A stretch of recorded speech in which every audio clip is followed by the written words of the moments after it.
El romanticismo, como os he dicho, llega a España tarde y se da de una forma muy rápida. Tanto que, de alguna manera, hay mucha gente que se ha quedado con ganas de más y durante la segunda mitad del siglo XIX, cuando ya triunfa la literatura del realismo, se va a producir un rebrote de algunas de las características de la literatura romántica en forma de un grupo de poetas que se conocen hoy en día como postrománticos o románticos tardíos. ¿Por qué? Porque en lugar de escribir en la época del romanticismo, escriben en la segunda mitad del siglo XIX, cuando en teoría el romanticismo ya no está de moda. Probablemente no estaríamos estudiando este grupo de poetas si entre ellos no estuviera el poeta más genial que ha dado la literatura española en siglos, que es Gustavo Adolfo Bécquer. Este señor que tenéis aquí en un retrato pintado por su hermano Valeriano y aquí en una foto, y del que aquí tenéis una explicación en forma de un vídeo muy divertido, este autor en vida publicó muy pocas poesías. En realidad, en vida, él se dedicó al periodismo y sí que publicó leyendas también, publicó textos en prosa, publicó textos periodísticos, intentó publicar una enciclopedia enorme que tenía que ser la historia de los templos de España, que al final se quedó en nada, dirigió incluso algún periódico y tuvo la mala suerte de que los poemas que él iba escribiendo, los iba escribiendo a mano, apenas publicó 3 o 4 en algún periódico de la época. ¿Y qué ocurre con estos poemas? Pues mirad, ocurre que en el año, me parece que lo había explicado aquí, ¿dónde está? Ah, vale, está explicado aquí, bueno.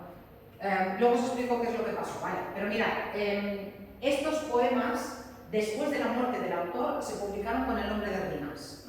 Cuando se habla de las rimas de Gustavo Adolfo Bécquer, en realidad se está hablando de toda su poesía, de toda la colección de su poesía. Y fijaos, solamente son 84 poemillas, algunos muy breves, algunos de solamente 4 versos, que, aunque tengan diferentes medidas, en general son poemas en los que nos encontramos con versos de rima asonante en los pares. Ya he dicho, estrofas de rima asonante en los pares. A ver si consigo que funcione el boli este. Esto es, si lo quiero estrecho, ¿verdad? A ver si soy mayor hoy y soy capaz de hacerlo. Vale. ¿Cuál es la métrica que le gusta a Bécquer? La métrica que le gusta a Bécquer es esta. Él normalmente lo que hace es que utiliza estrofas de 4 versos. Este verso no rima, este verso rima en asonante. Este verso rima en asonante, este verso no rima, y luego este verso vuelve a rimar en asonante. A veces es de arte mayor o de arte menor. ¿Qué significa esto? Significa que, por ejemplo, hoy la tierra y los cielos me sonríen. Hoy llega al fondo de mi alma el sol. ¿Sí? Hoy la he visto y me ha mirado, hoy creo en Dios. ¿Vale? Sol, aquí quiero poner sol, no lo pone, pero aquí quiero poner sol. Sol y Dios riman en asonante, porque a partir de la última vocal tónica solamente coinciden las vocales. ¿Lo veis? Este es el tipo de rima que le gusta más a Bécquer y que además es un tipo de rima que viene de la literatura popular. Las glosas de Sant Antoni tienen esta rima. Si mentalmente recitáis alguna glosa de Sant Antoni, veréis que son estrofas de 4 versos, que el primero y el tercero no riman, y riman el segundo y el cuarto en asonante, porque esa es la rima más famosa en la literatura popular, en la literatura que se transmite de forma oral. Y ese es el tipo de rima que utiliza Bécquer. ¿Sí? Vale, entonces, aparte de eso, Bécquer tuvo muy mala suerte con estas rimas, con estos poemas. ¿Qué le pasó? Mirad, él trabajaba uno de los trabajos que tuvo, trabajaba en un ministerio y el ministro se enteró de que dentro del ministerio trabajaba este autor y alguien le había dicho que era un escritor y que también escribía poesía. Y al ministro, que se llamaba González Bravo, le gustaba mucho la poesía. Entonces le pidió a Bécquer los poemas que tenía escritos con la idea de primero leerlos y después, si le gustaban, promover la publicación de esos poemas. Entonces Bécquer le dio al ministro el único manuscrito que Bécquer tenía de sus poemas. El único. Pensad que no era como ahora, no había fotocopiadoras, no había ordenadores, no había móviles. Entonces Bécquer había ido escribiendo los poemas a mano, ¿sí? Y le da el único manuscrito al ministro.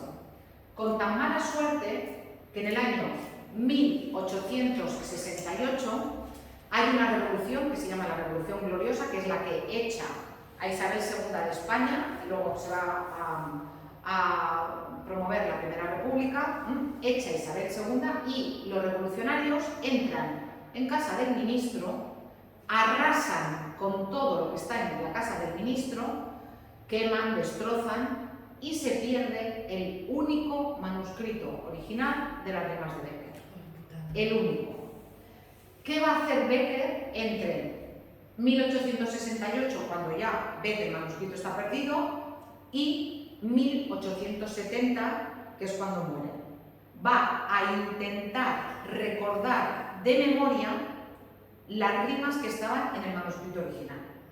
Por tanto, lo que ha llegado hasta nosotros, en realidad, no son probablemente las rimas que Bécquer había escrito originalmente, sino que son las rimas que iba recordando.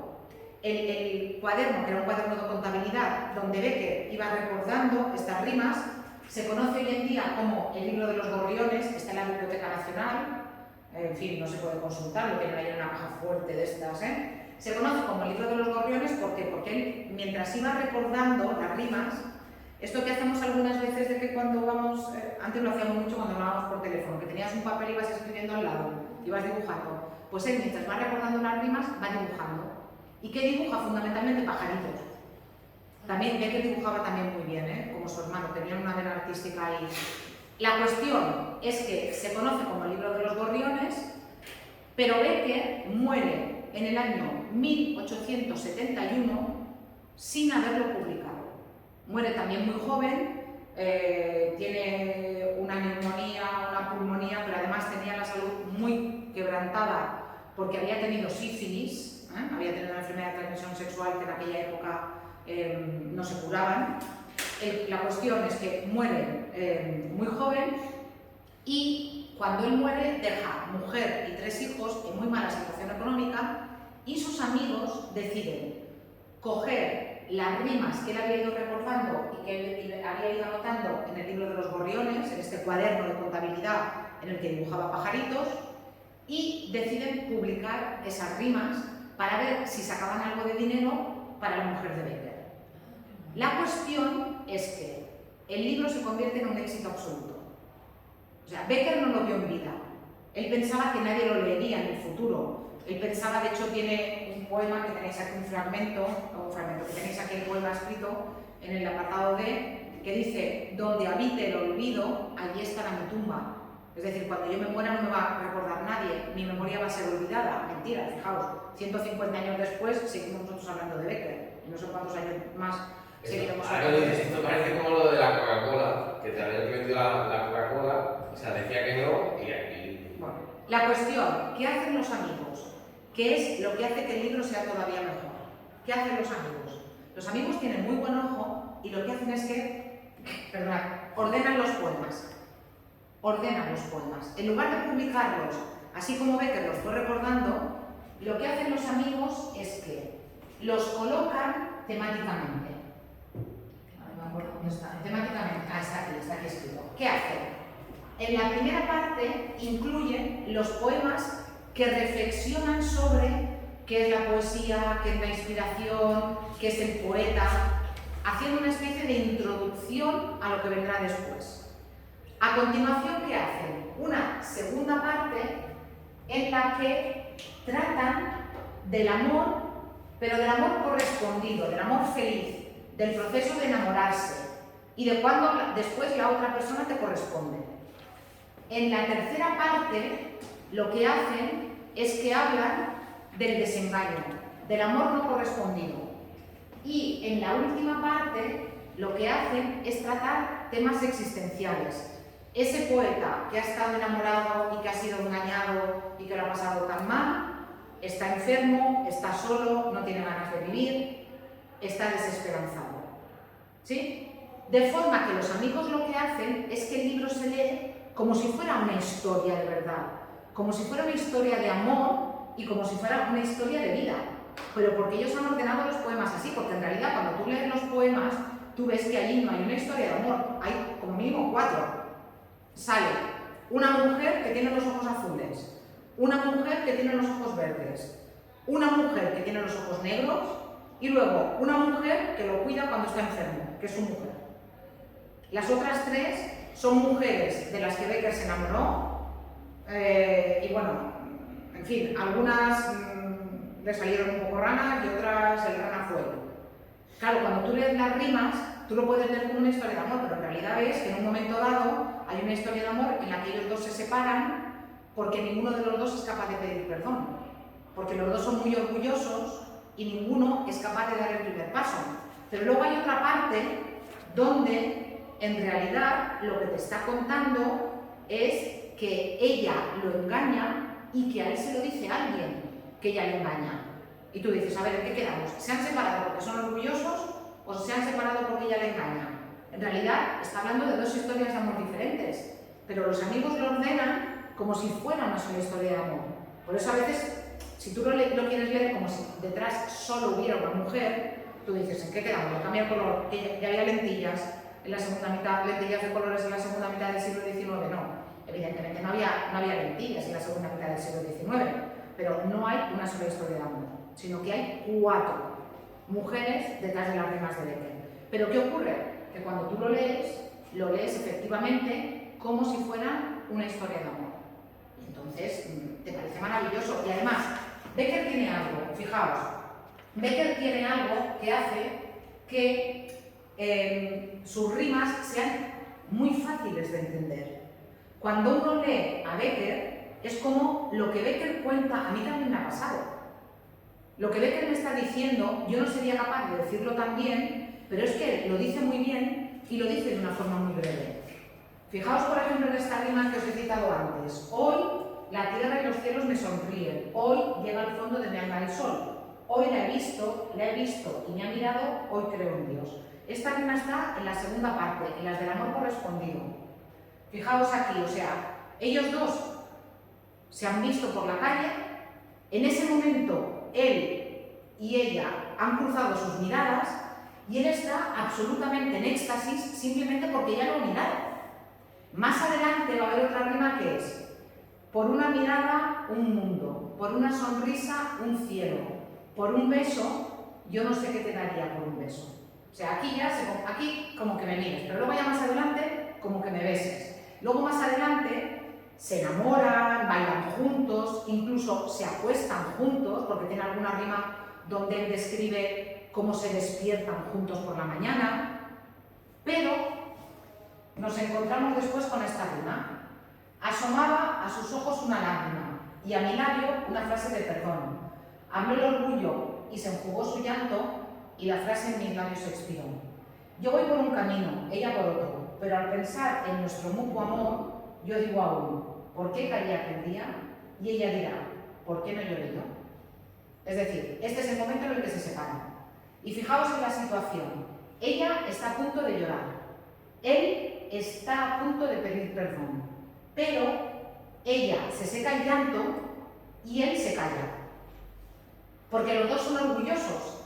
Está triunfando el orgullo. Entonces, aquí ha pasado el tiempo. Yo voy por un camino y ya por otro. Pero todavía él, cuando piensa en la relación que tuvieron, todavía se arrepiente y piensa, ¿por qué aquel día me callé? A lo mejor si yo no hubiera pedido perdón estaríamos juntos. Y él piensa, y ella probablemente dirá, ¿por qué aquel día no lloré yo? Porque si hubiera llorado, igual estaríamos juntos. ¿Lo veis? Pero claro, son cosas que a lo mejor nos han pasado a todos, pero son poemas que son muy fáciles de entender. Estamos hablando de literatura que tiene 150 años, estamos hablando de poesía que tiene 150 años. Son poemas que son muy fáciles de entender, son poemas que transmiten mucha autenticidad. A ver, a mí la canción del Pirata de Espronceda me gusta mucho, pero al final, ¿qué autenticidad hay? Y cuando uno lo piensa fríamente, ¿qué hacían los piratas?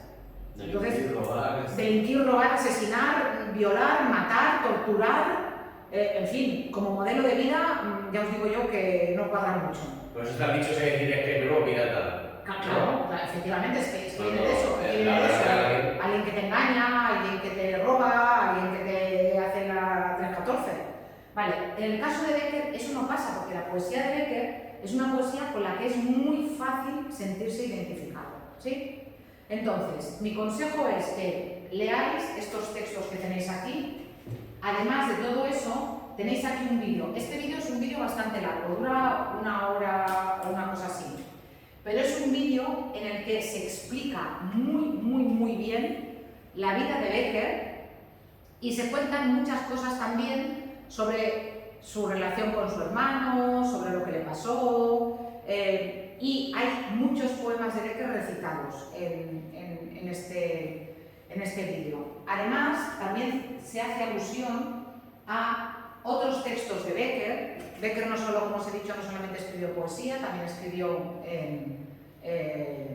también escribió prosa y también escribió unas leyendas que son todavía más románticas que las rimas, porque son textos donde hay misterio, donde hay fantasmas, donde hay apariciones, donde hay amores desbocados y con finales infelices.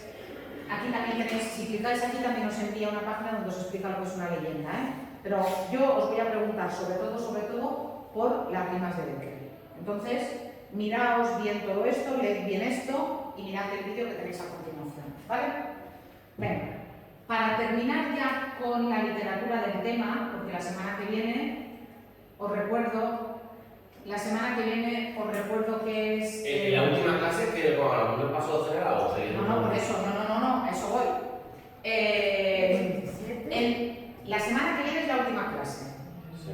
Entonces, la semana que viene lo que voy a hacer es mirar el modelo de examen, pero la semana que viene también os tengo que explicar esto de aquí. La semana que viene me queda teoría. Pensad que cuando hacéis semipresencial, las clases que no se hacen aquí, las tenéis que hacer ¿Pero en a que este año está mucho peor que el año pasado? No.